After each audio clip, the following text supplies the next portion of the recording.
control, but we protect the opportunities for people who do make a great effort to get out and hunt them. So we'll work through. We want the best outcome here. We're just concerned that perhaps the government hasn't got quite right in its proposals. I call the honourable member Maggie Barry.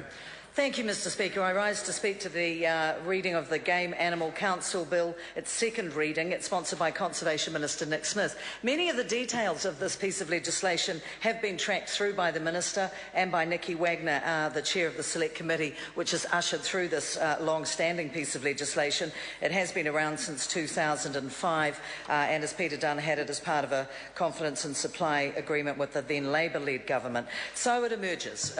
We had a lot of discussion at Select Committee about the various elements of definition of such vexed issues as what constitutes a herd of special interest to hunters. We resolved that it would be deer, chamois, tahr and wild pigs.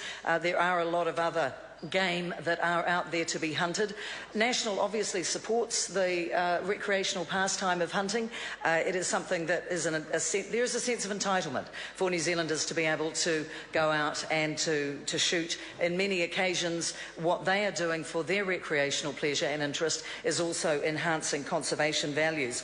And one of the things that stood out for me at Select Committee was the work that was done by the Fiordland Wapiti Foundation, and I think that's a really successful example of how hunters, recreational hunters, can work in with conservation.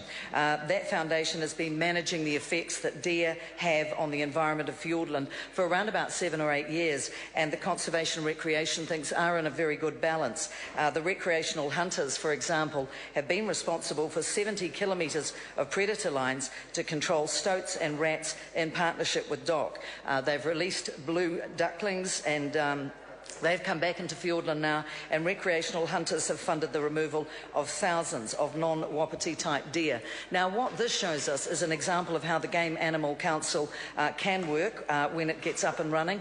As Peter Dunn said, he hopes it'll be a reality in the next, early in the new year. I support that. I think it is a lost opportunity that Labor is not supporting this bill. I'm not surprised the Greens don't, nothing new there. I would echo the sentiments of the previous speaker who just sat down about 1080. I too have spent time on the west coast of the South Island recently.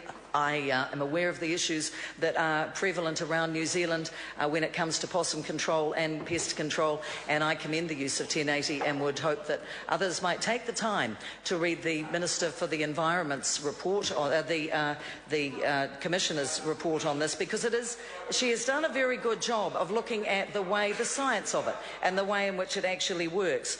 So I think for those who are not aware, they should make themselves more informed before they state a view. But 1080, where it's used and when it's used is a debate for another occasion, as are some of the key messages within this piece of legislation, which I'll come back to in more detail at other readings. I commend the bill to the House. Thank you, Mr Speaker.